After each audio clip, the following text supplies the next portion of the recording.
तत्सवितुर्वरेण्यं भर्गो देवस्य धीमहि धियो यो न प्रचोदयात्। ॐ भूर्भुवस्सुवः तत्सवितुर्वरेण्यं भर्गो देवस्य धीमहि धियो यो न प्रचोदयात्। ॐ भूर्भुवस्सुवः तत्सवितुर्वरेण्यं भर्गो देवस्य धीमहि धियो यो न प्रचोदयात्। जय श्री राम। जय श्री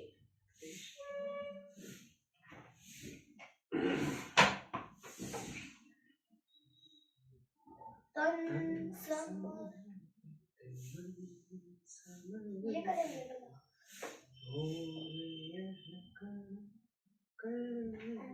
बात नहीं बोलना।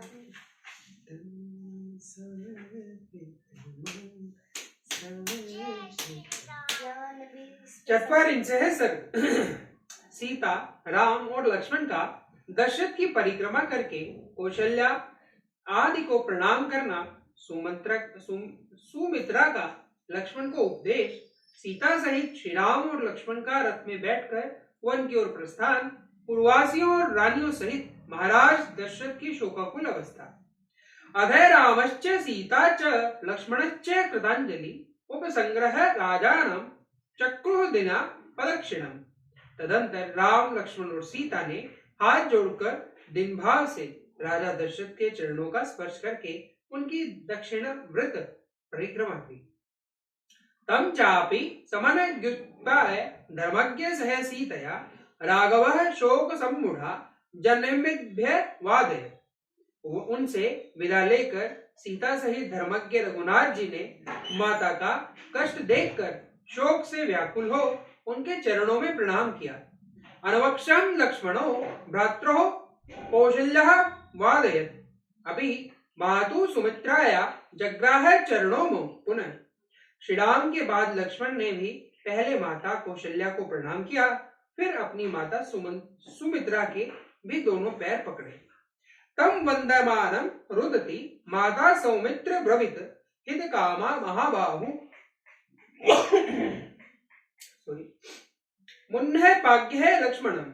अपने पुत्र महाबाहु लक्ष्मण को प्रणाम करते देख उनका हित देख चाहने वाली माता सुमित्रा ने बेटे का मस्तक सूंघकर कहा, सुकृष्टस्त्व वनवासाय स्वनरुक्तः स्वज्जने रामे प्रमादम मा कार्षि पुत्र भ्रातृ गच्छति।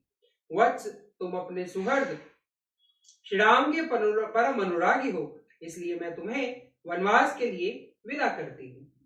अपने बड़े भाई के वन में इधर उधर जाते समय तुम उनकी सेवा में कभी प्रमाद न करना।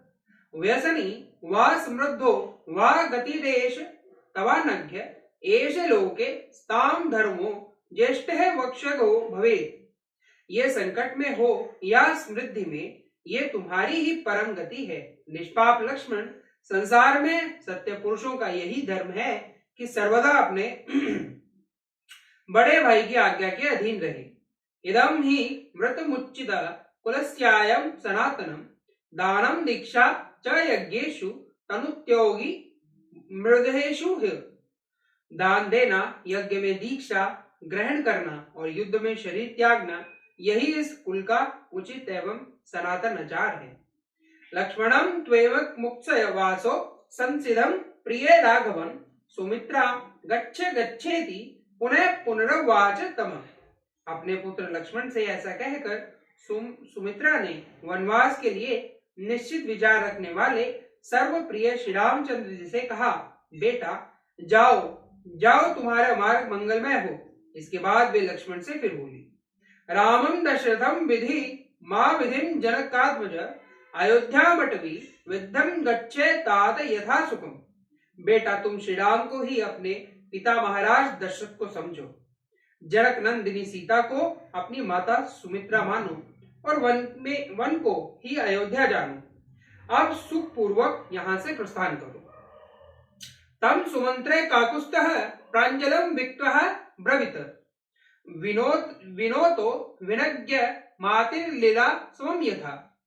इसके बाद जैसे मातली इंद्र से कोई बात कहते हैं, उसी प्रकार विनय के ज्ञाता सुमंत्र ने ककुस्थल कुलभूषण श्रीराम से विनय पूर्वक हाथ जोड़कर कहा, रथमारोह भद्रम ते राजपुत्र महायश क्षिप्रम त्वाम पाप्रेष्यामि यत्र वा राम वक्ष्यति।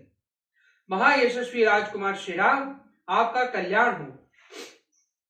आप इस रथ पर बैठिए, आप मुझसे जहां कहेंगे वही मैं शीघ्र आपको पहुंचा दूंगा। चतुर्दश ही वर्षाणि वत्स्यवानि वने त्वया तानुम कर्मे व्यानि यानि देव्या प्रचोदितः। आपको जिन 14 वर्षों तक वन में रहना है, उनकी गणना आज से ही आरंभ हो जानी चाहिए, क्योंकि देवी कैकेयी ने आज ही आपको वन में जाने के लिए प्रेरित किया है। तम रथम सूर्य संकाशम सीता हट्टेन चेतसा आरुरोह वरारोह कृता लंकात्मात्मम। तब सुंदरी सीता अपने अंगों में उत्तम अलंकार धारण करके प्रसन्न चित्त से उस सूर्य के समान तेजस्वी रथ पर आरूढ़ हुई। वनवासम ही संख्याय वयासम भराणि च भर्तृः मनुगच्छते सीता ये श्वसुरो ददो। पति के साथ जाने वाली सीता के लिए उनके श्वसुर ने वनवास की वर्ष संख्या गिनकर उनके अनुसार ही वस्त्र और आभूषण दिए थे। तथैवा युद्धगिरातानि भर्तृभ्यः कवचानि च रथोपस्थे प्रवीर्यस्य स च कर्म कठिन च यतः। इसी प्रकार महाराज ने दोनों भाई श्री राम और लक्ष्मण के लिए जो बहुत से अस्त्र शस्त्र और कवच प्रदान किए थे, उन्हें रथ के पिछले भाग में रखकर उन्होंने चमड़े से मढ़ी हुई पिटारी और खंती या कुदारी भी उसी पर रख दी। अधोज्वल संकाश चामिक करी भूषितम तमारुह हृतोण भ्रात्रो राम लक्ष्मणो। इसके बाद दोनों भाई श्री राम और लक्ष्मण उस अग्नि के समान दिदीप्यमान सुवर्ण भूषित रथ पर शीघ्र ही आरूढ़ हो गए। सीता तत्रेह नारुणाम दृष्ट्वा रथ चोदयत सुमंत्रः सम्मत नाशया वायुसन मेन माघ्यच। जिनके सीता की संख्या 30 थी, उन श्री राम आदि को रथ पर आरूढ़ हुआ देख सारथी सुमंत्र ने रथ को आगे बढ़ाया। उसमें जूते हुए वायु के समान वेगशाली उत्तम घोड़ों को हाका। प्रायते तू महारण्य चिररात्राय राघवे बभूव नगरे मुच्छा बलमुच्छा जनस्य च। जब श्री रामचंद्र जी सुदीर्घ काल के लिए महान वन की ओर जाने लगे, उस समय समस्त पुरवासियों ने सैनिकों तथा दर्शक रूप में आए हुए बाहरी लोगों को भी मूर्छा सी आ गई। ततः सवाकुल संभ्रांतम मध्य कुपिदीपम हृय सिंह निघोष पुरमाचिन्य स्वसनम। उस समय सारी अयोध्या में महान कोलाहल मच गया। सब लोग व्याकुल होकर घबरा उठे। मतवाले हाथी श्री राम के वियोग से कुपित हो उठे और इधर उधर भागते हुए घोड़ों के हिनहिनाने एवं उनके आभूषणों की खनखनाने की आवाज सब ओर गूंजने लगी। ततः सबाल वृद्धा सा पुरी परम पीड़िता राममेवा विमुद्राव धर्मार्थ सलीलम यथा। अयोध्यापुरी के आबाल वृद्ध सब लोग अत्यंत पीड़ित होकर श्री राम के ही पीछे दौड़े, मानो धूप से पीड़ित हुए प्राणी पानी की ओर भाग जाते हैं। पार्श्व प्रतिष्ठे चपि लंबवानस्य दुनुकुंभा वहश पूर्ण मुखम सर्वे तुमच्चरवामधिस्वना। उनमें से कुछ लोग रथ के पीछे और अगल बगल में लटक गए। सभी श्री राम के लिए उत्कंठित थे। और सबके मुख पर आंसू की धारा बह रही थी। वे सब के सब उच्च स्वर से कहने लगे, संयच्च वाजिनां रश्मिनी सूतः याहि शनै शनै मुखम दर्श्याम रामस्य दुर्दर्शे नो भविष्यति। सूत, घोड़ों की लगाम खींचो, रथ को धीरे धीरे ले चलो, हम श्री राम का मुख देखेंगे, क्योंकि अब इस मुख का दर्शन हम लोगों के लिए दुर्लभ हो जाएगा। आयसम मृदम नूनम न रावण तुरंचयम यदा देव प्रतिमे वनम यदि न विद्यते। निश्चय ही श्री रामचंद्र जी की माता हृदय लोहे का बना हुआ है, इसके तनिक भी संशय नहीं है। तभी तो देव कुमार के सामने तेजस्वी पुत्र के वन की ओर जाते समय फट नहीं जाता है। कृतकृत्या ही वेदेहि छान्यः वानुगत पतिम न जाहति रता धर्मे मेरु कृपा यथा। विदेह नंदिनी सीता कृतार्थ हो गई, क्योंकि वे पतिव्रत धर्म में तत्पर रहकर छाया की भांति पति के पीछे पीछे चली जा रही हैं। वे श्री राम का साथ उसी प्रकार नहीं छोड़ती हैं जैसे सूर्य की प्रभा मेरु पर्वत तक त्याग नहीं करती है। अहो लक्ष्मण सिद्धार्थ सततम प्रिय वादिनम भ्रात्रम देव संकाशम यच्चः परिच्छेस्यति। अहो लक्ष्मण, तुम भी कृतार्थ हो गए हो, क्योंकि तुम सदा प्रिय वचन बोलने वाले अपने देव तुल्य भाई की वन में सेवा करोगे। महत्येषा हीते वृद्धे शेषे चाम्भुयुद्धे महान एष स्वर्गस्य मार्गश्च यदेन मुच्यन्ति। तुम्हारी यह बुद्धि विशाल है, तुम्हारा यह महान अभ्युदय है, और तुम्हारे लिए यह स्वर्ग का मार्ग मिल गया है, क्योंकि तुम श्री राम का अनुसरण कर रहे हो।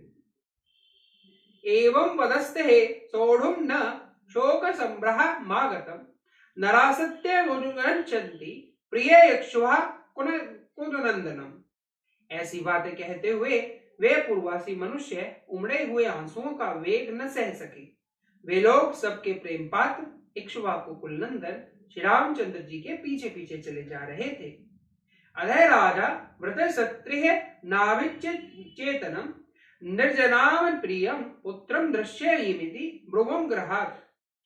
उसी समय दयनीय दशा को प्राप्त हुए अपनी स्त्रियों से घिरे हुए राजा दशरथ अत्यंत दीन होकर मैं अपने प्यारे पुत्र श्री राम को देखूंगा, ऐसा कहते हुए महल से बाहर निकल आए। शत्रुवेव जागृत स्त्रीणाम हृदितान महास्मन यथा नादम करेणुना बुद्धे महती कुंभे। उन्होंने आगे रोती हुई स्त्रियों का महान आर्तनाद सुना। वह ऐसा जान पड़ता था जैसे बड़े हाथी युद्धपति के बांध लिए जाने पर हाथियों ने चित्कार सुनाई देता है।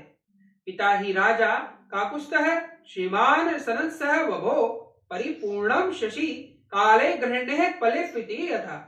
उस समय श्री राम के पिता ककुत्स्थल वंशी श्री राम राजा दशरथ उसी तरह खिन्न जा पड़ते थे जैसे पर्व के समय राहु से ग्रस्त होने के कारण पूर्ण चंद्रमा श्रीहीन प्रतीत होते हैं।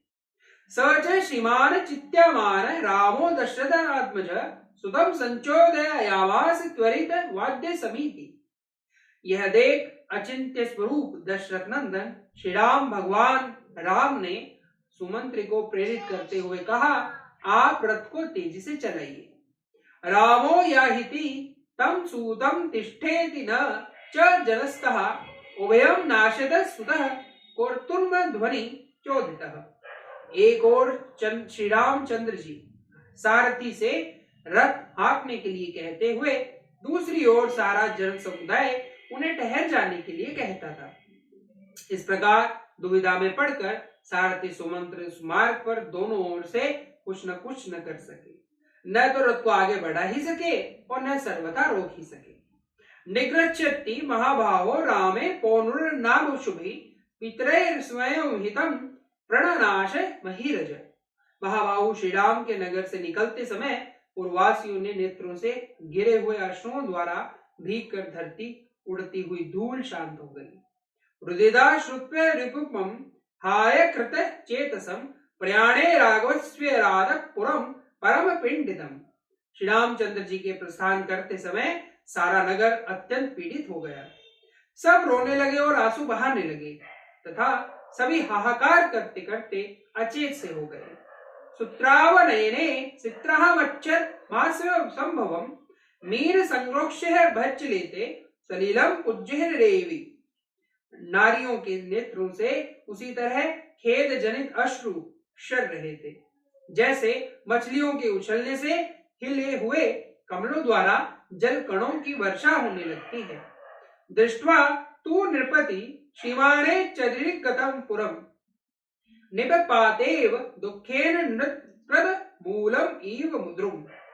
श्रीमान राजा दशरथ सारी अयोध्यापुरी के लोगों को एक सा व्याकुल चित्त देखकर अत्यंत दुख के कारण जड़ से कटे हुए वृक्ष की भांति भूमि पर गिर पड़े।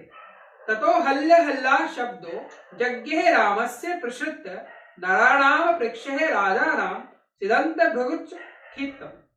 उस समय राजा को अत्यंत दुख में मग्न हो कष्ट पाते हुए देख श्री राम के पीछे जाते हुए मनुष्यों का महान कोलाहल प्रकट हुआ।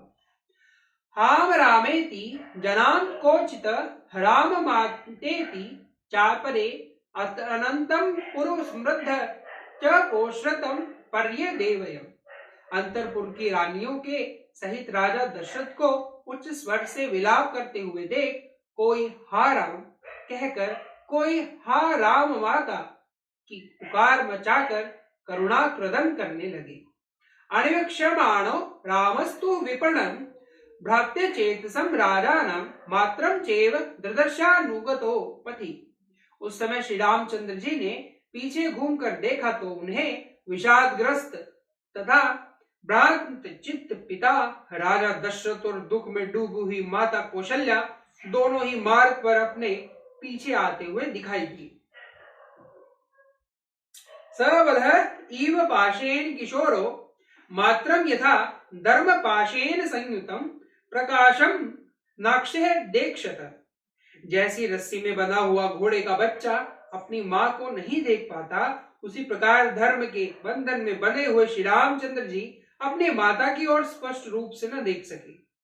पदार्थिनो च जग्नः ब्रह्म दुखे सरोहो सुखोचितो दृष्ट्वा संचोदयामास शीघ्रम याहिति सारथिम।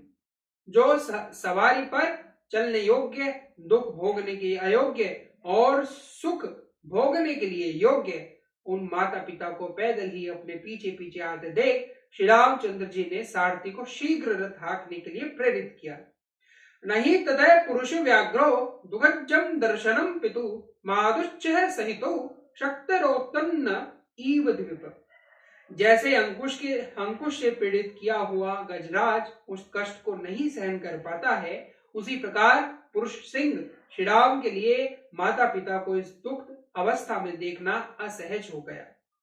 प्रत्ययामाय वायंती स्वच्छः वत्स कारणात् बुद्धत्वच्चा यथा धेनु राम मात्य धावत।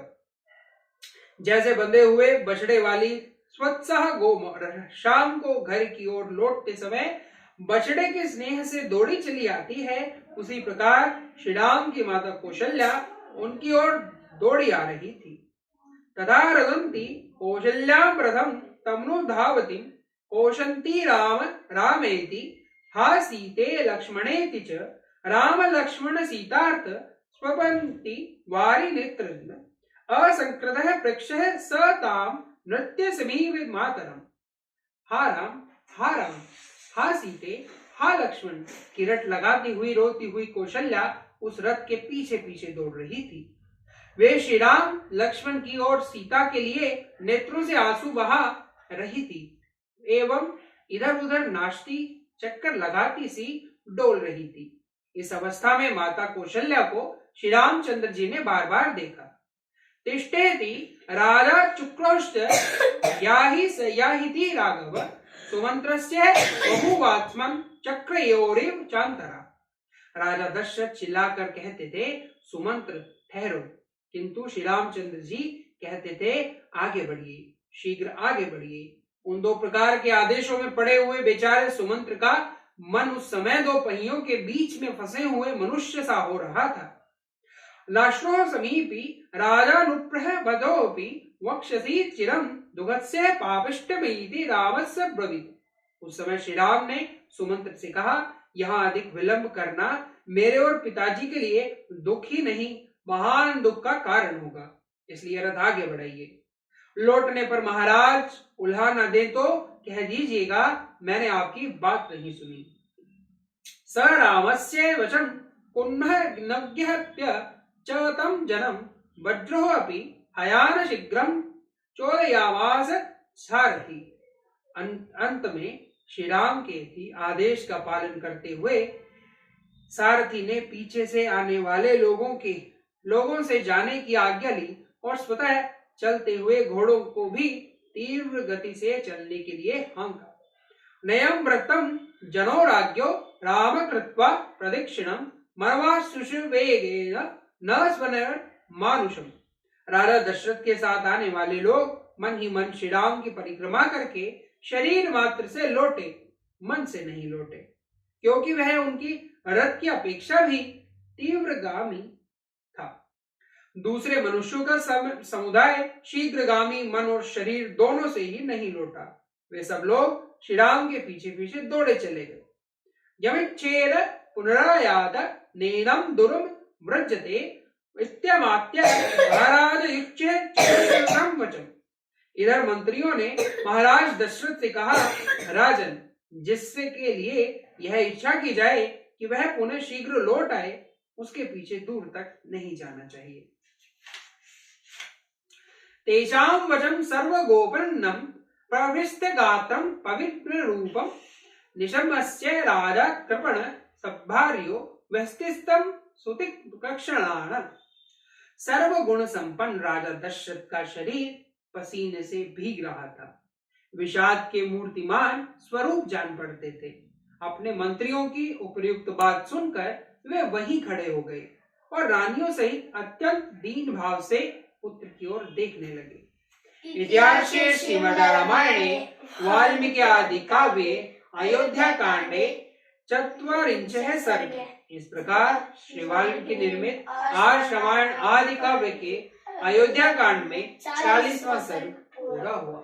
जय श्री राम, जय श्री राम, जय श्री राम। जय जय राम, जय जय राम, जय जय राम, मैं तो राम ही राम पुकारूं। श्री राम जय जय राम, जय जय राम, जय जय राम, मैं तो राम ही राम पुकारूं। श्री राम जय जय राम, जय जय राम, जय जय राम, मैं तो राम ही राम पुकारूं। श्री राम प्रभु मेरे सुध लेंगे, मैं तो कब से राम निहारूं। श्री राम जय जय राम, जय जय राम, जय जय राम, मैं तो राम ही राम पुकारूं। श्री राम प्रभु मेरे सुध लेंगे, मैं तो कब से राम निहारूं। श्री राम जय जय राम, जय जय राम, जय जय राम, मैं तो राम ही राम पुकारूं। श्री राम प्रभु मेरे सुध लेंगे, मैं तो कब से राम निहारूं। श्री राम जय जय राम, जय जय राम, जय जय राम, मैं तो राम ही राम पुकारूं। श्री राम जय जय राम, जय जय राम, जय जय राम, मैं तो राम ही राम पुकारूं। ओम ओम आरोग्य शिक्षा, ओम ओम आरोग्य शिक्षा, ओम ओम आरोग्य शिक्षा। कौन सा कलम? जय श्री